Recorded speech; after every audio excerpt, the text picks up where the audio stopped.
Welcome back to this new chapter of the history of the Mu race. We have been speaking a lot about this ancient race, the third race. We have shared that they were the first physical race that they still kept a link with the invisible realms. So they lived in a basic duality, but in a very subtle balance between spirituality and materiality, between physicality and spirituality. And let's speak again about this Mu concept, where their name is M-U-H, where the M represents the mother, the mother material aspect of the race, the H represents the spiritual aspect, the father aspect of the race, and the U is the union between these two poles and represents the soul. And the Lemurian race really managed to live a soul in perfect equilibrium between spirit and matter. So what happened? We said that the Mu experience started 34 million years ago, and it has its culprit, its maximum development with the advent of the mind 16 million of years ago. This is a huge elapse of time, so many histories, many events happen, and a lot of evolution as well. And through these cycles of life, many of these souls descending to matter were able to conquer matter and to develop mastery over their physical bodies. Imagine that in the beginning they were more spiritual than physical, so they were giants and they needed to adequate and to learn how to have control over their bodies, their physical bodies, and how to tune the different elements in the body, how to perfection the different systems so that they could work well for them to enjoy health and have a fulfilled experience in the physical life. Many of them develop complete mastery of physicality of their bodies and all the physical experience and turn back to the light. This group of people were called the sons of light, and they're still the ones that still today are the great beings of light, mostly in the fifth dimensions, that are the guardians of the secrets and wisdom of the Mu race. But there was a second group, the main group, that descended to the matter, and instead of reorienting back to spirit, kept trapped in the drama of the material world and became slaves of matter. And the second group became the sons of matter, the sons of darkness, and fell down into the continual combats of physical life, of the mortal life. And these ones, not the ones that ascended in the Lemurian race, but these ones that continued the horizontal track, became the first seeds of the future race, the fourth race, the Atlantean race. So esoterically, it is said that the Mu race, the Lemurians, were gravitating in the North Pole, not in the physical North Pole of the Earth, but in the subtle North Pole. They were gravitating around spirit. The Atlantic race is said to be in the South Pole, not in the South Pole of the Earth, but in the South Pole of their own consciousness, more linked to the matter. So we have here a first split within the moon race. In the beginning, there was unity for all of them. Little by little, when they came into the matter, they had to incorporate the principle of mind, the principle of manas, which was a very important step, but created these balances. Many of them follow the track of the mind. Instead of taking it as an implement, as a technology, they became the mind. They lost consciousness of unity and became trapped in the labyrinths of materiality. At the beginning of the Mu experience, they used to live as souls. So they were in consciousness of unity. They didn't need a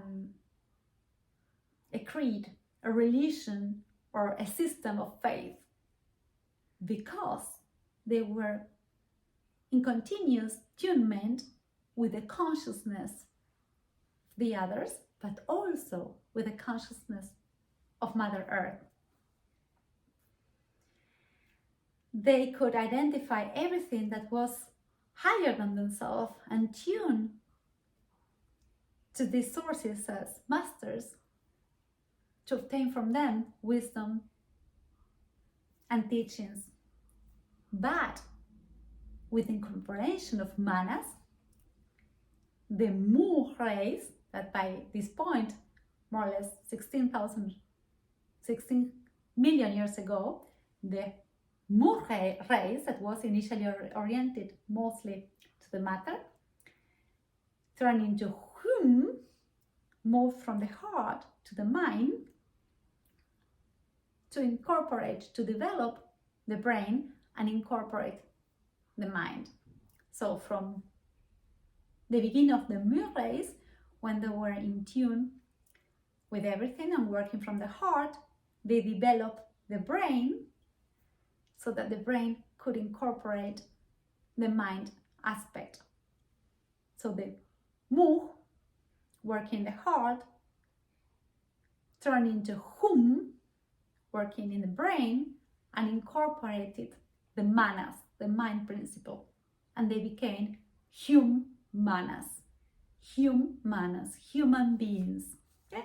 This happened more or less 18 to 16 million years ago. When they incorporated the mind, many of them, some of them, handful of them, says the story, could have mastery also over mind and trick the trick and understand the working of the mind, but many of them got trapped into mind, close connection with unity and with higher realms, and became humans to continue with all the future development. In the beginning, the Mu people, when they were living as souls, they could come up and down the stairs of existence, and they could easily connect with the spiritual and the material world in both sides of the stairs. And as such, the mysteries of heaven and earth were revealed to them by the celestial teachers in the days of purity and in the days of unity. The ones that could stay in this status despite the incorporation of the mind became a great focus of light. But many others that were trapped by materiality through the mind were lost into the dramas of everyday life and fell into mind working, into religion, into superstition. Those who preserve the spark of divine wisdom became the guardians of the sacred fire, the custodian of the mysteries that were revealed to them by their divine teachers. And these elect ones became then the masters of physicality, the masters of the mind, developed light bodies and transformed themselves into the germ of the hierarchy of the planet. This group of ascended masters that up to now guides us from the subtle planes saw the beginning, the light, in the first Lemurian age with the first ascended beings from the moon race. So this initiates from the moon race, overcame matter and death, became the great beings of light, the great teachers of humanity, constituted the hierarchy, and since then they remain in constant work to help to assist the ascension of humanity. Though they're not seen, because they don't live in a physical plane with their body of lights, from the background, from the subtle dimensions, they continue to be ever present, ever guiding, ever teaching, and to shower us with their blessings and their wisdom and their energies to help illuminate the humankind and assist the enlightenment and the ascent of all the race. As custodians of the eternal wisdom, they have commands over the elements. They know the secrets of heaven, but also of the deep earth. They have extraordinary faculties. They're not limited by matter. They're not limited by time. They can travel with their bodies of light throughout dimension, through time and space, and they know the secrets of alchemy. They know the secrets of the elemental. They know the secrets of the stars. They know well the symphony of the cosmos in this great opera magna that we play together. So up to here, this brief introduction, where I wanted to share with you what mostly Elena Blavatsky tells us about the germ, the seed of the hierarchy of the planet, that is constituted by all these light beings that continue to guide us, how the first of them originated in the first ascended beings from the race of Mu. It's really a blessing to have the opportunity to receive and share with you this knowledge. It's with it flows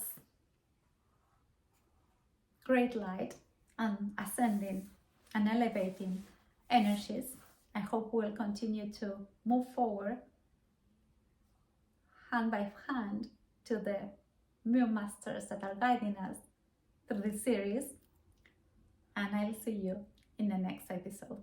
Thank you very much.